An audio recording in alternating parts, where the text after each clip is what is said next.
When did you first realize you were really struggling with depression? I would say probably 2004. Michael Phelps didn't just conquer the water, he made time itself look fragile. Olympic gold medals turned a restless boy from Baltimore into the most decorated Olympian in history. But behind every podium smile was a man battling depression, isolation, and a question no stopwatch could ever answer. Who am I when the race is over? This is the story of a legend who won everything in the pool and almost lost himself outside of it. Long before the Olympic medals, the roaring crowds, and the history-making victories, Michael Phelps was just a little boy who couldn't seem to sit still. At the age of 9, he was diagnosed with attention deficit hyperactivity disorder, ADHD, a condition that made it difficult for him to concentrate in the classroom. While other children could quietly follow lessons, Michael often found his mind wandering. He was constantly moving, constantly thinking, and constantly searching for something that could hold his attention. To many adults, it looked like a problem. Some teachers struggled to understand him. According to Phelps, one teacher even suggested that he would never be able to focus on anything. It was a heartbreaking comment for a young child to hear. At an age when children are discovering who they are, Michael was being told what he supposedly could never become. No one in that classroom could have imagined how wrong those words would prove to be. Life outside of school wasn't much easier. Michael's parents divorced when he was young, leaving his mother, Debbie Phelps, to raise him and his sisters. The family faced emotional challenges, and Michael often found it difficult to process his feelings. His endless energy and restless mind sometimes left him feeling misunderstood, as though the world saw only his struggles instead of his potential. Then something unexpected happened.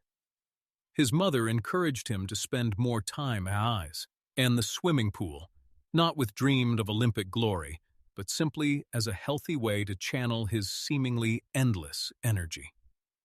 At first, swimming was just an activity, a place where the constant movement that caused problems in the classroom suddenly became an advantage instead of a weakness. The water offered something Michael had never truly experienced before. Focus. Inside the pool, distractions disappeared. Every lap demanded concentration. Every stroke required rhythm, discipline, and control. For the first time in his young life, his restless mind had found a purpose. What teachers had mistaken for an inability to focus became an extraordinary ability to concentrate on one goal for hours at a time. As his confidence grew, so did his talent. Coaches quickly noticed that Michael possessed something special. His determination matched his natural athletic ability, and he approached every practice with an intensity rarely seen in someone so young. While other children viewed swimming as a hobby, Michael was beginning to discover the passion that would define the rest of his life. Looking back, the diagnosis that once seemed like an obstacle became part of the reason for his success. The same relentless energy that made sitting through a classroom lesson so difficult became the fuel that powered thousands of hours of training. The same child who had been told he would never focus became one of the most disciplined athletes the world had ever seen. Years later, standing on Olympic podiums with gold medals around his neck, Michael Phelps would prove a lesson far greater than any race could teach. Sometimes, what the world sees as a weakness is simply a strength waiting to be understood. Talent may have opened the door for Michael Phelps, but it was discipline that turned him into the greatest Olympian in history. That transformation began when Michael met legendary swim coach Bob Bowman. From the very beginning, Bowman saw something special in the young swimmer. It wasn't just his unusually long wingspan, powerful. It was his relentless determination and willingness to work harder than anyone else. Bowman quickly realized that Michael possessed rare physical gifts, but he also understood a simple truth. Talent alone would never make him a champion. So they built a plan unlike almost anything the sport had ever seen. Training became Michael's entire lifestyle. Most days began before sunrise. While most children were still asleep, Michael was already in the pool, swimming mile after mile before heading to school. After classes ended, he returned to the water for another grueling training session, followed by hours in the weight room, stretching, and recovery. On many days, he swam nearly 5 miles, repeating thousands of strokes until every movement became second nature. Every turn, every dive, and every finish was practiced over and over again. Bowman demanded perfection, knowing that Olympic races are often decided by hundredths of a second. But perhaps the most astonishing part of Michael's preparation wasn't the distance. It was the consistency. For years, Phelps trained 365 days a year, rarely taking a day off, not even on birthdays, Christmas, or other holidays. While his competitors rested, he continued swimming. Bowman believed that training every single day gave Michael a powerful psychological advantage. If his rivals took 1 or 2 days off each week, Phelps would quietly accumulate weeks of extra training every year. It wasn't about punishing his body. It was about building an unbreakable mindset. Bowman constantly challenged Michael, pushing him beyond what even he believed was possible. Every practice was designed to prepare him for the moments when pain, exhaustion, and pressure threatened to take control. By the time he reached an Olympic final, Michael had already experienced far tougher battles during training. Their relationship wasn't always easy. Bowman was demanding, brutally honest, and refused to accept excuses. There were difficult days, frustrating workouts, and moments when Michael questioned whether he could keep going. But Bowman never allowed him to settle for being merely good. He saw greatness long before the rest of the world did.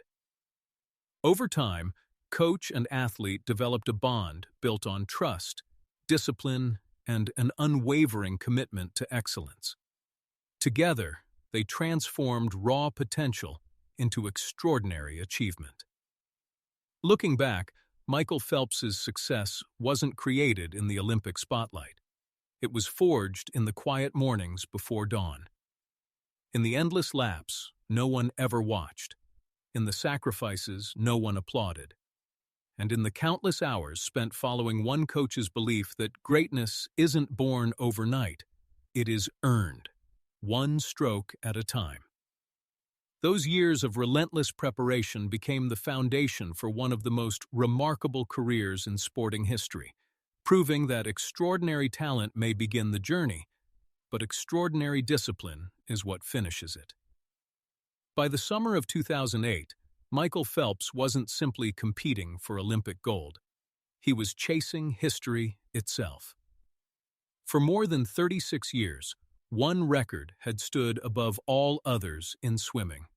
At the 1972 Munich Olympics, legendary American swimmer Mark Spitz had won an astonishing 7 gold medals at a single Olympic Games, a feat many believed would never be repeated. Generations of swimmers had tried, but none had come close. Now, all eyes were on a 23-year-old from Baltimore. The pressure was unlike anything Olympic sport had ever seen. Every race carried enormous expectations. Every interview centered on one question: could Michael Phelps accomplish the impossible? The challenge wasn't simply winning 7 gold medals. To break Spitz's record, Phelps would have to win 8. That meant competing in an exhausting. From the very first race, Phelps looked unstoppable. One by one, the gold medals began to accumulate. But behind the victories were moments so dramatic that they have become part of Olympic history. One of the closest came in the 100-meter butterfly. Racing against Serbia's Milorad Čavić, Phelps appeared to be trailing as they approached the finish. For a split second, it seemed the dream of 8 gold medals might end there. Then came one final stroke. Instead of gliding toward the wall as many swimmers would have done, Phelps took one extra stroke at precisely the right moment. The electronic timing system confirmed what the naked eye could barely detect. Michael Phelps had won by just 1/100th of a second. Seconds. The margin was so incredibly small that it remains one of the closest finishes in Olympic swimming history. Had he hesitated for even the slightest fraction of a moment, history might have unfolded very differently. Yet perhaps the most astonishing race came during the 200-meter butterfly. Shortly after diving into the pool, water began leaking into Phelps's goggles. With every turn, more water rushed inside until he could barely see anything at all. By the final laps, his goggles were almost completely filled, leaving him effectively swimming blind. Most athletes would panic. Many would slow down. Some might even lose count of the laps. But Michael Phelps had trained so relentlessly that he didn't need his eyes. He counted every stroke in his head. He trusted years of repetition, muscle memory, and instinct. Without being able to see the lane markers or even the finish wall clearly, he completed the race exactly as he had practiced thousands of times before. When he touched the wall and finally removed his goggles, he looked up at the scoreboard. Not only had he won another Olympic gold medal, he had also set another world record. At the end of the Beijing Games, Michael Phelps had achieved what many experts once considered impossible. 8 Olympic gold medals, 8 events, 8 victories. He didn't just break Mark Spitz's legendary record. He redefined what the world believed a single athlete could accomplish. Those unforgettable 8 days in Beijing transformed Michael Phelps from an Olympic champion into a global sporting icon. They proved that greatness isn't measured only by talent or physical ability. It is measured by preparation, resilience, and the ability to remain calm when everything is on the line. The impossible had finally become reality. And the world witnessed history, one race by the summer of 2008, Michael Phelps wasn't just competing against the world's fastest swimmers. He was competing against history itself.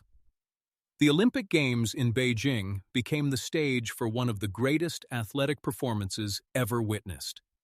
Race after race, Phelps seemed almost unstoppable. Every time he stepped onto the starting block, millions of people expected another victory, another world record, another moment that would redefine what was thought to be humanly possible. When the Games finally came to an end, Michael had achieved what no Olympian before him ever had. 8 gold medals, a feat so extraordinary that it shattered Mark Spitz's legendary record of 7 gold medals set more than 3 decades earlier. Newspapers around the world called him the greatest Olympian in history. Television networks replayed his victories for weeks. His face appeared on magazine covers across the globe, and sponsors lined up to sign the man who had become the symbol of athletic perfection. From the outside, it looked like the ultimate dream. He had everything: fame, money, world records, the admiration of millions. But behind the celebrations, something unexpected was happening. As the excitement faded and the sisit, Amaras disappeared, Michael found himself asking a question he had never considered before. Who am I if I'm not swimming? For most of his life,